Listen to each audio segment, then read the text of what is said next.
Let's kind of get into that, Andres, the pricing. How does that compare with EA and CSP, not taking into account what Michael was just saying?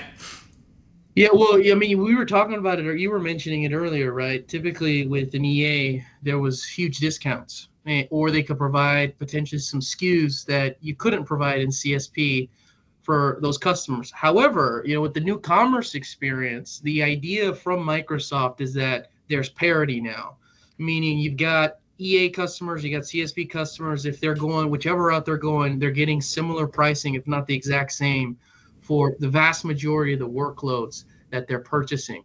Now, to your point, Sherman, there might be some additional ways for the Microsoft account teams to throw in a support contract here or throw in some of these additional items, and maybe they're able to get a discount for the customer in that way. But if we're going like for like, 1,000 M365 E5 licenses, they're supposed to be the same through through an EA or through CSP. Same thing for Azure. So it's supposed to be priced the same, no issues. And I think the biggest difference between the two paths that is very clear is the terms of payment, right? So on an EA, right, you're typically paying either, for a year or a few years up front, whereas in the new commerce experience, you can actually pay on a monthly basis. Now, there is a premium to that, but you have the opportunity to do that on, these year or 3 year type of commitment. So I think for the customer, you get a little bit more flexibility if you want to be paying on a monthly basis.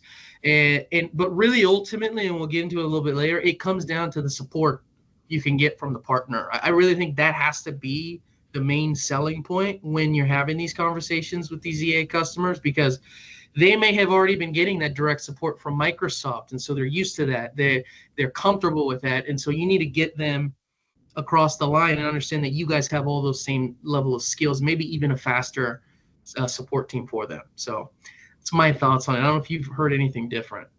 So, one thing I have heard, and the LARs, right? Crayon, Soft Choice, all these companies that were doing all the EAs, their knees are knocking, right? They are nervous and they're getting aggressive. They are getting very, very aggressive because they realize that this is a major portion of their business that could be going away and moving to the partnership. Because just think about that.